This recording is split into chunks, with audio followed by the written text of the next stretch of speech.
사도신경으로 우리의 신앙을 고백합니다.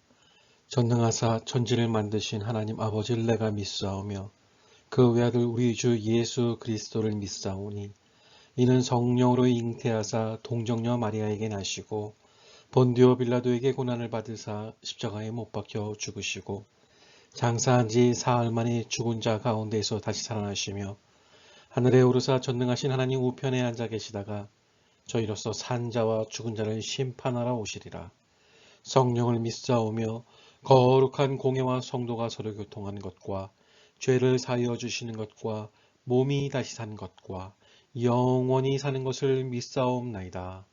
아멘. 할렐루야. 오늘은 우리 각 사람이 이웃을 기쁘게 하되 선을 이루고 덕을 세우도록 할지니라 라는 제목으로 하나님의 말씀 함께 나누도록 하겠습니다. 여러분, 예수님의 말씀대로 순종하며 살기 위해서는 믿음이 필요합니다. 그래서 우리의 믿음 상태를 늘 점검해야 하며, 우리의 믿음이 작은 것 같다면 기도와 말씀을 통해서 날마다 성장시켜서 장성한 믿음의 분량을 이루는 우리가 되어야 하겠습니다. 오늘 말씀은 사도 바울이 로마에 있는 교인들의 믿음을 살피면서 어떠한 믿음의 삶을 살아야 할지에 대해 말씀해 주고 있습니다. 당시 대부분의 교회들은 다양한 사람들, 그러니까 지역, 인종, 신분이 다양한 성도들로 구성이 되어 있었는데요. 특별히 로마는 역대 최강의 제국이었던 로마 제국의 수도였습니다. 모든 길은 로마로 통한다 라는 말이 나왔을 정도로 세계의 사람들이 그 길을 따라 로마에 왔고, 로마는 다양한 사람들이 모여 사는 곳이 되었습니다. 그런 이유로 로마 교회 안에도 다양한 생각과 문화, 생활 습관을 가진 사람들이 함께 생활을 했고, 그러다 보니 이 믿음의 상태도 다양했던 것입니다. 그럼에도 그 다양함을 인정하고 하나로 묶어낼 수 있었던 이유가 있는데요. 그것은 6절의 말씀처럼 한 마음과 한 입으로 하나님, 곧 우리 주 예수 그리스도의 아버지께 영광을 돌리게 하려 하노라 라는 한 마음 정신이 있었기에 가능했던 것입니다. 교회의 다양함 속에서 사도 바울은 한 마음과 한 입을 이야기합니다. 하나님께서 우리에게 주신 다양한 모습들이 있어 서로 다를지 모르지만 한 마음과 한 입으로 해야 할 것은 하나님께 영광을 돌려야 한다는 것입니다. 하나님을 욕되게 하지 않고 하나님만이 세상의 참된 신이요 존귀하신 분임을 드러내는데 한 마음과 한 입술로 그 일을 하자라는 것입니다. 하나님의 영광을 위하는 삶은 믿음이 강하든지 약하든지 상관없고, 살아가는 모습이 아무리 차이가 나더라도 모두가 공통적으로 이루어야 할 삶의 목표인 것입니다. 그리고 사도 바울은 로마 교인들이 일치하여서 하나님께 영광을 돌리는 삶을 살기 위해서 꼭 필요한 것이 있는데 7절에 너희도 서로 받으라 라는 정신이 필요하다고 이야기를 하고 있습니다. 여러분, 서로를 받다라는 표현은 서로를 영접하고 환영하라는 것입니다. 하나님을 한 마음과 한 입술로 영광 돌리는 일들을 하기 위해서는 서로를 받고 환영할 때에만 가능하다는 것입니다. 하나님께 영광을 돌리는 것은 사람들과의 관계는 무관하게 하나님만 잘 예배하고 내 신앙만을 지킨다고 이루어지는 것이 아닙니다. 서로의 차이가 있고 다름이 있음에도 서로를 받는 것입니다. 하나님의 영광을 위해서 서로를 용납하고 그러한 모습을 통해서 하나님의 영광이 드러나게 되는 것입니다. 그러니 오늘 예배를 드리시는 분들은 하나님의 영광을 위해서 서로 꼭 필요하신 분들임을 기억하시길 부탁드립니다. 서로를 받는 것은 개인의 이해관계를 근거로 하는 것이 아닙니다. 하나님의 영광을 위해서 그러한 일들을 하는 것입니다. 그리고 사도 바울은 이제 서로를 받기 위해서 어떻게 해야 할지를 우리에게 말씀해 주시는데요. 오늘 말씀을 통해서 우리가 어떠한 방법으로 서로를 받음으로 하나님께 영광 올려드릴 수 있을지 말씀을 나누고자 합니다. 바울은 이야기합니다. 서로를 받으라는 것은 서로의 약함을 담당해라 라는 것이다. 이렇게 이야기합니다. 사람들마다 강한 부분이 있고 약한 부분이 있죠. 지하철의 좌석을 보면 노약자 보호석이라는 곳이 있습니다. 이것은 한국뿐만 아니라 세계의 모든 지하철에 이러한 노약자 보호석이 있다고 합니다. 연로하신 분이나 임산부들, 장애인들은 육신적으로 약한 사람에 속하기 때문에 그들이 우선적으로 앉을 수 있는 자리를 만든 겁니다. 그러니까 육신적으로 건강한 사람들은 그렇지 못한 이들에게 자리를 양보해서 그들을 도와야 한다는 것이죠. 자신의 강함을 가지고 약한 사람의 자리를 뺏는 것이 아니라 도리어 그들을 배려하는 것이 선하고 덕을 세우는 일이다 라는 세상의 이치입니다. 그런데 믿음 생활을 하면서도 이런 류의 태도가 필요하다는 것이죠. 사도 바울은 믿음이 강한 사람들이 해야 할 일 중에 하나로 믿음이 약한 사람들의 약점을 책임져야 한다 했습니다. 사도 바울은 자신을 믿음이 강한 사람으로 말합니다. 왜냐하면 그는 자신의 강함으로 믿음의 약한 자들의 약점을 담당하고 그들을 받아줄 작정이 되어 있는 사람이었기 때문입니다. 사도 바울은 믿음의 강함과 약함을 예로 들 때에 고기를 먹고 못 먹고를 예로 들었습니다. 그 당시 시장에 파는 고기 중에는 이방 신전에 제사를 진행할 때에 이 우상의 제물로 쓰였던 고기들이 많이 팔렸습니다. 그렇기에 그 고기, 그러니까 제사에 사용되었던 고기를 대하는 두 가지 입장이 있었는데 그 입장에 따라 믿음이 강한 자와 그렇지 못한 믿음이 약한 자로 구분을 하였던 것입니다. 믿음이 강한 사람은 고기를 대할 때에 고기가 비록 우상에게 드려진 것일 수도 있지만 어차피 우상은 의미가 없는 존재니 먹는 것과 상관이 없다. 하나님께 감사하고 마음에 거리낌 없이 먹어라. 이렇게 생각했습니다. 그런데 믿음이 약하다고 여겨지는 사람들은 시장에서 파는 고기 중에 우상에게 바쳤던 고기가 있을지 모르니 그것이 마음에 걸려 고기를 먹지 말자. 차라리 채소를 먹자. 이렇게 이야기를 했던 것입니다. 사실 우상에게 바쳐진 고기를 먹을 수 있고 못 먹고 하는 것은 믿음이 강하다 약하다 구분할 수 없는 일입니다. 하지만 사도 바울은 이러한 상황에서 약한 자들의 연약한 부분, 믿음 없음을 비난하지 않고 그것을 담당하고 그들을 이해하고 수용하고자 했습니다. 고린도전서 6장 12절에 보면 모든 것이 내게 가하나 다 유익한 것이 아니요 모든 것이 내게 가하나 내가 무엇에든지 얽매이지 아니하리라 했습니다.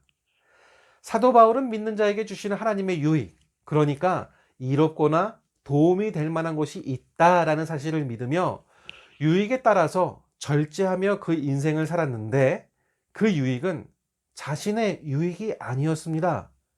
다르죠? 우리는 자신의 유익을 위해 살죠. 그렇게 삽니다. 처절하게 사는데 바울은 아니라는 겁니다. 바울은 연약한 자의 믿음이 강건해질 수 있도록 연약한 자의 유익을 위해서 자신의 유익을 포기했습니다. 그래서 약한 자든 강한 자들 모든 교회의 사람들이 한 마음 한 입으로 하나님께 영광을 돌리자, 그렇게 살자, 노력하자 이렇게 가르치고 힘썼던 것입니다. 그렇게 사도 바울을 믿음이 강한 자는 다른 사람들의 유익을 위해서 다른 사람을 배려하고 스스로를 잘 절제해야 한다라는 것이 이 바울의 생각이었던 것이죠. 이것이 믿음이 강한 자의 모습입니다. 다른 사람의 유익을 위해서 그 약점까지도 감당할 수 있고 책임질 수 있고 도와줄 수 있는, 수용할 수 있는 것이 그런 마음, 진정으로 성도가 가져야 할 믿음 중에 하나, 강한 성도라는 것입니다. 그런데 사도 바울 이전에 이미 믿음이 강한 자나 약한 자나 모두를 받으셨던 분이 계셨습니다. 로마서 14장 3절에 먹는 자는 먹지 않는 자를 업신여기지 말고 먹지 않는 자는 먹는 자를 비판하지 말라. 이는 하나님이 그를 받으셨음이라 하셨는데, 고기를 먹던 안 먹던 모두 하나님께서 먼저 받으셨다 합니다. 이 말씀은 우리의 창조주시며 주인 되신 하나님께서 우리 모두를 책임지신다는 말씀입니다. 또한 예수님도 우리의 연약함을 담당하심으로 우리를 받으셨습니다. 이사야서 42장은 메시아에 대한 예언의 말씀인데요. 메시아이신 예수님께서는 상한 갈대를 꺾지 아니하며 꺼져가는 등불을 끄지 아니하신다라는 말씀을 하셨습니다. 예수님은 상한 갈대의 연약함을 아셨습니다. 미리 아셨습니다. 이 상한 갈대라는 표현은 우리를 말하는데요. 그러기에 그 상함을 고쳐주시고 치유하여 주셔서 다시 세워주시는 것입니다. 그리고 꺼져가는 등불의 연약함을 아시기에 그 등불을 꺼지지 않도록 역시 우리를 말하는 것이죠. 보호하시고 불을 일으키신다는 것입니다. 예수님은 죄로 인해 병들어 죽어가는 인생, 연약한 인생을 꺾거나 끄지 않으셨습니다. 죄를 지었으니 마땅히 죽을 죄인이라고 방치하지 않으셨습니다. 예수님은 십자가의 죽으심을 통해서 우리의 연약함을 담당하셨습니다. 죄로 병들어 죽어가는 저와 여러분을 고쳐주시려고 살려주시려고 구원해 주신 줄로 믿습니다. 우리의 연약함이 있습니까? 예수님 앞에 나오십시오. 예수님 앞에 내려놓으시고 아뢰십시오. 기도하십시오. 예수님께서는 그 연약함을 비판하며 정죄하지 않으십니다. 도리어 불쌍히 여기시며 치유하여 주시고 도와주시고 새롭게 세워주시는 예수님임을 믿으시길 바랍니다. 두 번째로, 그리고 서로 받으라는 것은 서로에게 기쁨이 되는 것을 말합니다. 사도 바울은 서로의 약점을 담당할 뿐 아니라 이웃을 기쁘게 하라고 했습니다. 그리고 기쁨의 조건이 있는데 그것은 이웃을 기쁘게 하되 선을 이루고 덕을 세우도록 하라는 것입니다. 아무리 상대방을 기쁘게 한다 하더라도 그것이 상대방에게 선하지 않고 덕이 되지 않는 것은 필요하지 않습니다. 사도 바울은 예수님을 그 모범으로 말씀하고 있습니다. 예수님은 자기를 기쁘게 하지 아니하셨나니 라고 말씀했는데요. 예수님께서 세례 요한에게 세례를 받으실 때에 하늘에서 음성이 들립니다. 마태복음 3장 17절인데요. 하늘로부터 소리가 있어 말씀하시되 이는 내 사랑하는 아들이요 내 기뻐하는 자라 하시느니라. 세례를 받으심으로 하나님의 뜻하심을 이루고자 공생애를 시작하십니다. 하나님의 기쁨이 되었던 것입니다. 예수님께서 제자들을 데리고 산에 올라가셨다가 모습이 희게 변하셨던 변화산 사건이 마태복음 17장에 나오는데요. 그때 그들은 덮음 이 구름 속에서 소리가 들려오죠. 이는 내 사랑하는 아들이요 내 기뻐하는 자니 너희는 저의 말을 들으라 하십니다. 예수님은 누가 뭐라 해도 자신의 기쁨이 아니라 하나님 아버지의 기쁨이 되었던 분이십니다. 또한 예수님은 사람들의 기쁨이 되어 주셨습니다. 예수님께서는 십자가에 죽으셨죠. 그래서 사람들을 죄로 인해서 죽는 것을 막으셨고 새로운 생명을 아낌없이 거저 주셨습니다. 우리에게.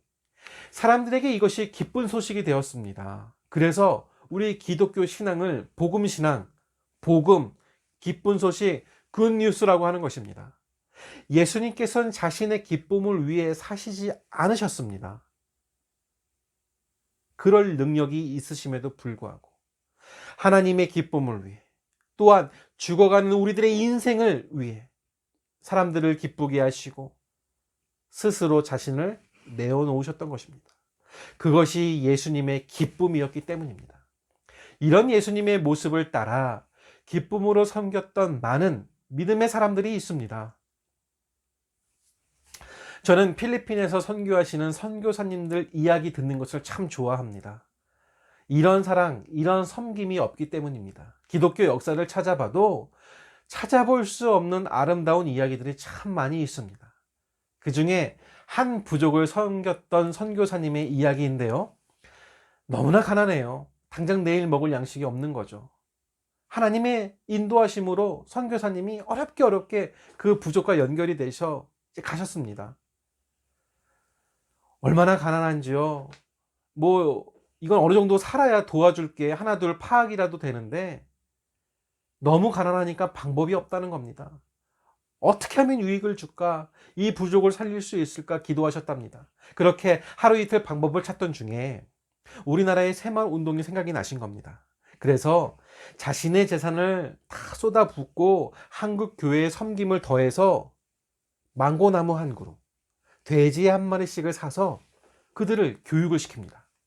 그런데요, 오히려 그 사람들이 의심을 합니다. 도둑질합니다. 힘들게 한다고 그렇게 불평, 불만, 투덜을 대는 겁니다. 여러분, 다 그 부족을 위한 일이잖아요. 사람들이 선교사님의 지시에 이 인도에 따르지 않는 겁니다. 안타깝죠. 그래도 섬기셨습니다. 그렇게 1년, 2년 시간이 지나자 이 망고나무에 열매가 열리고 이제 그 열매를 따서 파니까 수입이 생기고 그 수입으로 그들의 먹는 것이 안정됩니다. 그리고 돼지가 새끼를 낳으면 그걸 팔아 목돈이 생기니 그 돈으로 하고 싶은 일을 하게 된 겁니다. 지금 그 부족은 과거의 연약한 생활은 기억하지 못할 정도가 되었고 망고나무 수가 늘어 큰 망고밭을 소유한 부족이 되었다고 합니다.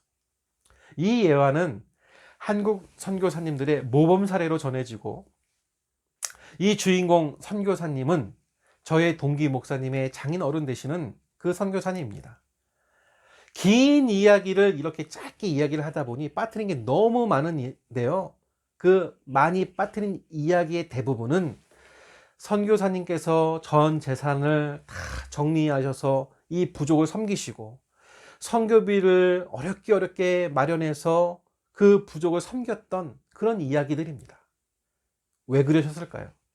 무슨 유익이 있길래 그 선교사님에게 있길래 그 욕을 먹어가면서 섬겼을까? 이웃을 기쁘게 하기 위해 자신을 헌신한다는 것, 그것이 기뻤던 겁니다. 그리고 이웃을 섬긴 나를 하나님께서 반드시 기억하실 것이라는 믿음이 그를 기쁘게 하였던 것입니다. 여러분, 서로를 기쁘게 해주십시오. 그것을 위해 헌신하십시오. 그것이 서로를 받는 일입니다. 이를 통해 하나님은 영광을 받으십니다. 세 번째로 서로를 받는 일은 인내와 안위의 하나님을 믿는 믿음으로 해야 합니다. 서로를 받는 것이 말처럼 쉬운 일이 아닙니다. 예수님께서 그토록 사람의 연약함을 담당하시고 책임지시고 사람들을 기쁘시게 하시고자 이 땅 가운데 고난과 죽으심을 스스로 당하셨지만 도리어 주를 비방하는 자들은 예수님께 미쳤다고 이야기했습니다. 사람들은 그러한 예수님을 향해서 죽이라고 고함을 지르며 거짓으로 비방하고 마지막엔 십자가에 못을 박아 죽였습니다. 우리가 서로를 받으며 연약함을 담당하고 이웃을 기쁘게 하고자 살아갈 때에 자신도 이를 행하는 것이 쉽지 않고 사실 상대방도 이러한 일들을 받아들이는 게 쉽지가 않습니다. 이때 우리가 바라볼 하나님은 인내와 안위의 하나님이십니다. 5절에 보면 하나님을 묘사하기를 인내와 위로의 하나님이라고 말씀하고 있습니다. 하나님께서도 이 사람을 받으시기 위해서 인내하셨던 것을 기억해야겠습니다. 죄된 사람들을 인내하며 참으시고 기다려 주셨습니다. 그래서 저와 여러분이 하나님 앞에 설 수 있었던 것입니다. 그런데 그러한 인내와 위로의 하나님께서 우리로 하시는 일이 있는데요. 5절에 인내와 위로의 하나님이 너희로 그리스도 예수를 본받아 서로 뜻이 같게 하여 주사 한 마음과 한 입으로 하나님께 영광을 돌리게 하려고 한다. 이렇게 말씀하신 겁니다. 우리가 서로의 약함을 받아줘야 되고 이웃의 기쁨이 되기 위해 비방을 받아야 하고 때로 나의 기쁨을 양보하는 자신의 이익, 유익을 양보하는 삶을 살아갈 때 우리가 그리스도를 본받게 된다는 것입니다. 어렵죠? 어려운 일입니다. 우리가 그리스도 안에서 하나 돼요. 하나님께 영광을 돌릴 수 있는 방법은 그렇게 살아야 한다는 것입니다. 그렇기에 우리가 서로가 서로를 받으면서 바라보아야 할 분은 그 상대방이 아니라, 이 사람이 아니라 우리를 바라보고 계신 하나님을 바라봐야 한다는 거죠. 나의 연약함을 인내하시고 참으시며 담당하셨던 하나님, 그리고 하늘의 소망으로 나를 위로하시고 세워주시는 하나님을 바라볼 때에 우리는 서로를 받음으로 하나님께 영광을 올려드리는 귀한 믿음의 사람들이 될 수 있다는 것입니다. 말씀을 정리하겠습니다. 사도 바울은 본질, 그러니까 복음의 진리인 본질을 부정하고 오염시키는 문제에 대해서는 조금의 양보도 없이 단호하게 옳고 그름을 구별했습니다.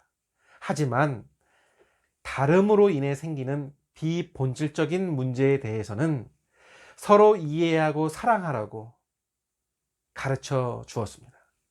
그 이유는 우리는 그리스도인 예수를 따르는 제자들이기 때문입니다. 사도 바울은 갈등을 겪고 있는 로마 교회를 향해 강한 자가 약한 자를 돌보고 서로를 기쁘게 해서 선을 이루고 덕을 세울 것을 이야기했습니다.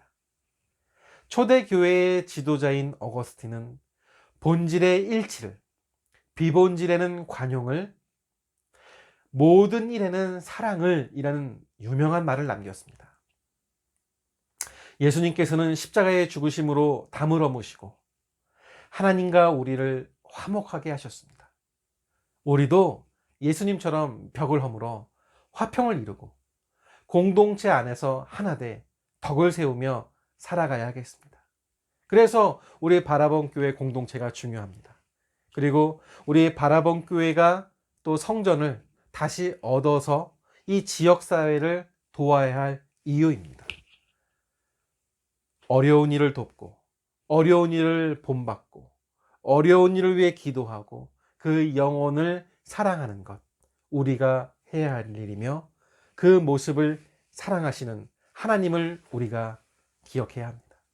예수 그리스도를 본받아 서로 뜻이 같아지며 한 마음과 한 입으로 한 소망으로 여호와 하나님께 영광 올려드리는 우리 되길 이 시간 간절히 소원합니다. 기도합니다.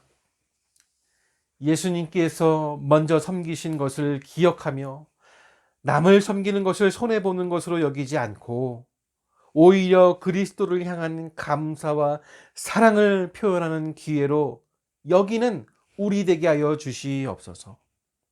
우리 교회가 서로를 포용하고 돌보는 공동체가 되게 하셔서 그리스도의 몸된 교회의 찬란한 영광이 이 세상에 온전히 드러나는 그러한 영광을 우리에게 보여주시옵소서. 이 시간 하나님 앞에 여러 가지 감사의 고백과 함께 올려드린 귀한 예물을 드리오니 기쁘게 받아주시옵고 드리는 손길 위에 감사가 넘치고 기쁨과 행복이 풍성하도록 그 인생을 책임지시고 선한 길로 인도하여 주실 줄 믿사오며 이제는 우리 구주 예수 그리스도의 은혜와 하나님 아버지의 무한하신 사랑과 성령 하나님의 교통하심이 오직 주의 말씀이 나를 이끄시고 나를 책임지심을 믿는 사랑하는 우리 모든 성도들 머리 위에 그 가정과 자녀들 가정의 생업 위에 그리고 이 나라 민족과 우리 교회 가운데 영원토록 함께 있을지어다. 아멘.